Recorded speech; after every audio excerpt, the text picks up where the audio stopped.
ხელნაკეთი ნივთი არის დიდი ფუფუნება და მისი ფლობა ყველასთვის არ არის საჭირო. ესე ამბობდა კოკო შანელი, ეს დიდებული ქალბატონი, რომელსაც მე 100%-ით ვეთანხმები და აი ისიც ძალიან ექსკლუზიური, გამორჩეული, განსხვავებული, ძალიან ორიგინალური და ელეგანტური ჩანთა, რომელიც დასრულდა როგორც იქნა.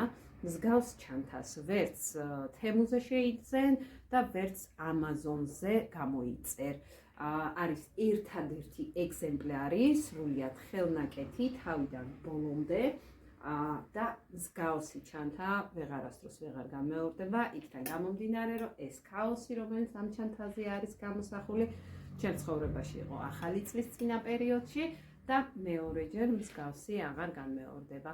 სხვანაირი კი ბატონო, თუმცა აი ზუსტად ესეთი ნამდვილად ვიცი რომ არა. მომწერე კომენტარებში, შენ რამდენს გადაიხდიდი აი ასეთი ჩანთის ფლობაში.